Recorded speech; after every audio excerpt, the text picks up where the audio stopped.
Rumah Sakit Umum Daerah, RSUD, Bali Mandara mengungkap hasil autopsi jenazah Juliana Marins, pendaki asal Brasil yang jatuh di lereng Gunung Rinjani, Jumat 27 Juni 2025. Dr. Ida Bagus Putu Alit, DMF. SP, F selaku dokter forensik RSUD Bali Mandara yang menangani jenazah korban mengatakan usai jenazah tiba, langsung dilakukan pemeriksaan luar dan autopsi pada Kamis 26 Juni 2025 pada pukul 22 WITA. Hasilnya memang ditemukan luka-luka pada seluruh tubuh korban. Terutama luka lecet geser yang menandakan bahwa korban memang tergeser dengan benda-benda tumpul. Kemudian kita juga menemukan adanya patah-patah tulang. Terutama di daerah dada, bagian belakang, juga tulang punggung dan paha, kata Dr. Alit. Kemudian dari patah-patah tulang inilah terjadi kerusakan pada organ-organ dalam serta pendarahan. Sehingga dapat disimpulkan bahwa sebab kematian itu adalah karena kekerasan tumpul, yang menyebabkan kerusakan organ-organ dalam dan pendarahan. Kalau misalkan kayak hipotermia gitu bisa terdeteksi nggak? Kalau hipotermia itu adalah kita memeriksa di cairan bola mata. Nah, di sana jadi karena ini jenazahnya sudah lama, ya itu jadi kita tidak bisa periksa hipotermia.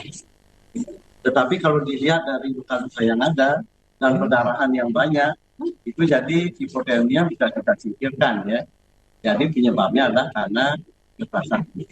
Hipotermia itu hipotermia itu suhu yang dingin. Jadi kesimpulan kematiannya tidak muncul. Ya, jadi tidak sementara ya itu adalah kekerasan tumpul yang menyebabkan patah tulang dan kekerasan dalam.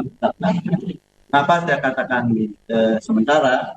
Karena standar daripada otopsi itu harus ada pemeriksaan jika pemeriksaan otopsi.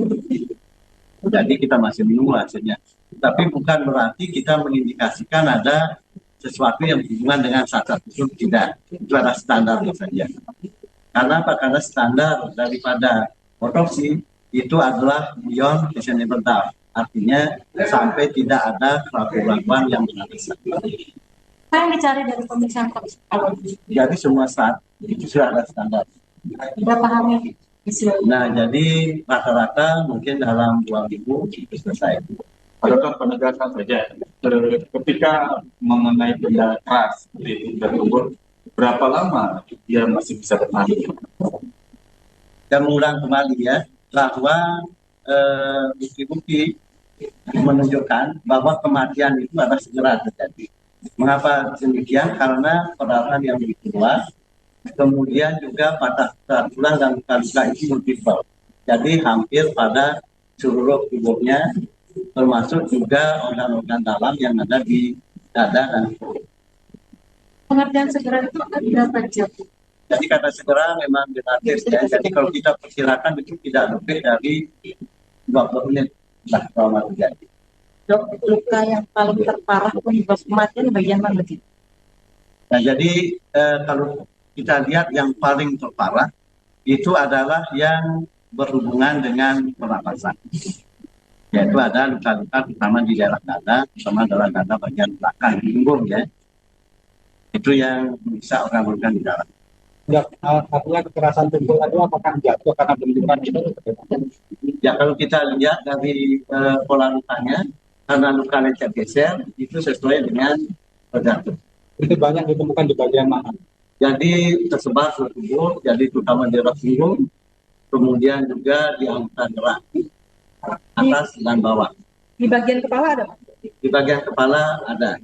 Tapi yang mempengaruhi meninggalnya sudah ada di bagian kepala dan di punggung dan Yang di punggung yang paling besar. Ya karena memang ini kan terjadi dalam jangka waktu yang sama ya. Jelas ini akan terjadi sumasi, jadi artinya gabungan daripada pengaruh kekerasan tersebut. Tetapi yang paling parah itu adalah